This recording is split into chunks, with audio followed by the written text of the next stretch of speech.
कीरतपुर नाम का एक गांव था। उस गांव में हरीश नाम का एक आदमी रहता था जो बड़ा गरीब था, लेकिन बड़ा नटखट था।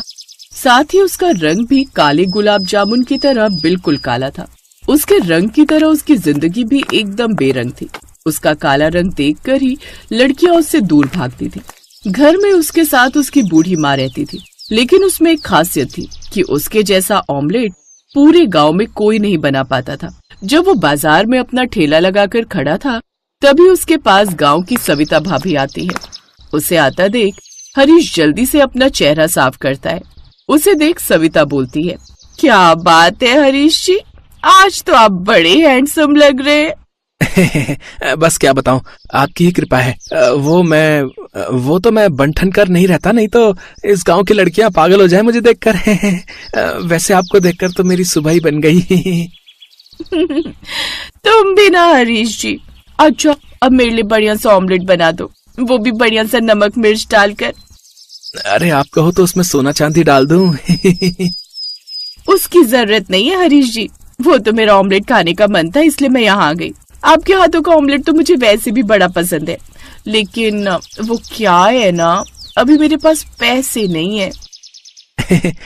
कोई बात नहीं भाभी, आपसे पैसे मांग कौन रहा है, आप तो मुफ्त में ही खाइए। सविता बड़ी चालाक थी। वो हमेशा ऐसे ही उससे मीठी मीठी बातें करके फ्री में ऑमलेट खा जाती। ऑमलेट खाकर सविता वहाँ से चली जाती है।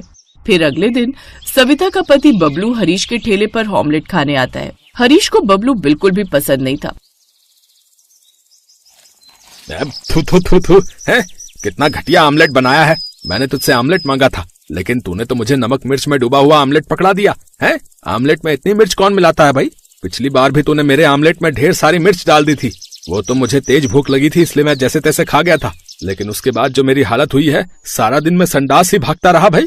और मेरी लुगाई सविता मुझसे कोसों दूर भागने लगी। छी छी छी छी, मुझे नहीं खाना तेरा ये आमलेट। हाँ, अरे यही तो मैं चाहता था, इसीलिए जानबूझकर डाली थी ताकि सविता भाभी तुझसे दूर भागे और मेरे पास आए। ऐसे ही समय बीतता है और अब हरीश को अपनी शादी की चिंता सताने लगती है। माँ, कब तक तुम यूं बुढ़ापे में भी सारा दिन काम करती रहोगी? अपने लिए अब एक बहू ले आओ ना, जो तुम्हारी मदद करे। तू कहना क्या चाहता है? अरे मेरे लिए कोई लड़की देख लो ना और मेरा ब्याह करवा दो। लेकिन तुझसे शादी करेगा कौन? कितनी लड़कियां तू देख डाली। खैर सुन, मैंने सुना है कल अपने गांव के मंदिर में विवाह सम्मेलन है। इसमें बहुत सारी अनाथ लड़कियां भी आएंगी। क्या पता किसी लड़की का दिमाग घूम जाए और तुझसे शादी के लिए हाँ कर दे। सच में माँ, अपना फेशियल करवा कर आता हूँ कल्लू चाचा से। ये कहकर हरीश जल्दी से नाई की दुकान पर चला गया और अगले दिन सुबह सुबह जाग गया। हरीश अपनी माँ के साथ मंदिर चला जाता है। कुछ देर बाद वहाँ कई सारी लड़कियाँ आती हैं, जिसमें निधि नाम की एक लड़की भी होती है, जो कि दिखने में गोरी और सुंदर थी। उसे देखते ही हरीश उसे दिल दे बैठता है, लेकिन वो जानता था कि उस गुलाब जामुन को कोई लड़की पसंद नहीं करेगी। लेकिन निधि को हरीश का मासूम चेहरा भा जाता है और वो हरीश से शादी करने के लिए हाँ कर देती है। ये सुनकर तो हरीश बड़ा खुश हो जाता है। उसे यकीन ही नहीं हो रहा था कि वो शादी के लिए हाँ कर देगी। वक्रतुंड महाकाया सूर्यकोटि सम। निधि हरीश से शादी कर उसके घर आ जाती है, लेकिन उसे देख सभी आस पड़ोस के लोग उसका मजाक उड़ाते। देखो तो उस हरीश की तो किस्मत ही जाग गई, इतनी सुंदर गोरी लड़की जो मिल गई। ये तो ऐसा लग रहा है मानो काले कौवे को हंस मिल गया हो। बिल्कुल ठीक कहा आपने। लेकिन निधि को इन सब बातों से कोई फर्क नहीं पड़ता।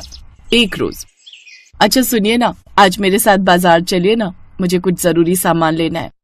हाँ हाँ चलो चलते हैं। हरीश निधि के साथ बाजार चला जाता है।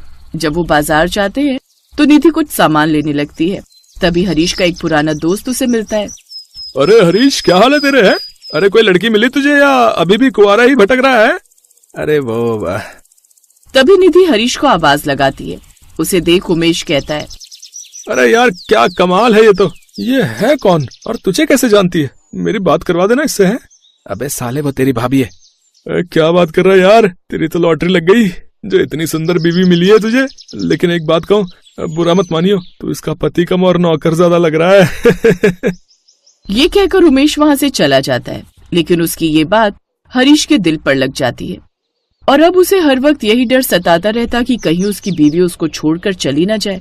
इसके बाद वो लोग घर आ जाते हैं लेकिन सारी रात अब हरीश के दिमाग में यही बात चलती रही। एक तो मैं ठहरा काला कलूटा, ऊपर से गरीब। आमलेट बनाकर ठीक ठीक कमाई तो हो जाती, लेकिन इतनी भी नहीं कि अपनी बीवी को महंगे महंगे कपड़े और मेकअप का सामान दिलवा पाऊं। अगर मेरे पास पैसे ना हुए तो ऐसा ना हो वो किसी और के साथ चली जाए और मैं हाथ मलता रह जाऊं। नहीं, मुझे कुछ तो ऐसा करना होगा कि मेरी कमाई काफी बढ़ जाए और मैं अच्छे खासे पैसे कमा पाऊं। फिर हरीश ने एक तरकीब सोची और जब वो ऑमलेट के अंडे लेने पोल्ट्री फार्म गया तो वो वहां न जाकर उसके सामने बेकार और सस्ते अंडे बेच रहे आदमी के पास जाता है, जिसकी ज्यादातर मुर्गियां बीमार रहती थी। जग्गा भाई, अगर 100 के 50 अंडे देते हो तो अभी ले लेता हूँ, बोलो। अरे नहीं, ये तो नुकसान वाला काम है भाई। दे दो जग्गा भाई, तुम तो जानते ही हो कि मेरा काम कितना अच्छा चलता है। अगर और भी मुनाफा हुआ तो सारे अंडे तुमसे ही लेकर जाऊंगा। ठीक है, ले जाओ, चलो। हरीश अपने ठेले पर उन बीमार मुर्गियों के सस्ते अंडे बनाकर बेचने लगता है, जिससे उसे अब अच्छा खासा मुनाफा होने लगता है। लेकिन कुछ समय बाद उसके ग्राहक धीरे धीरे बीमार होने लगते हैं। तभी वहाँ मदन जग्गा को लेकर आ जाता है। ये सब इसलिए हो रहा है क्योंकि ये जग्गा आधे दाम में संडे को बेच देता है, जिससे ये आप सबको ऑमलेट बनाकर बेचता है। अरे मैं तो कहता हूँ इसे पुलिस के हवाले कर दो। नहीं, ऐसा मत कीजिए, ये सब मैंने अपनी शादी को बचाने के लिए किया। क्या मतलब?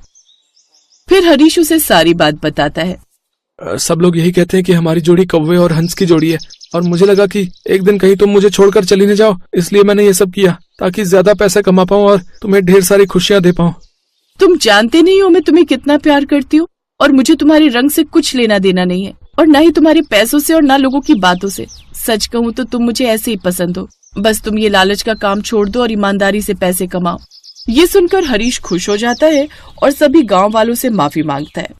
अब हरीश पूरी ईमानदारी से अंडा ऑमलेट बनाकर बेचता है और अच्छे खासे पैसे कमाता है।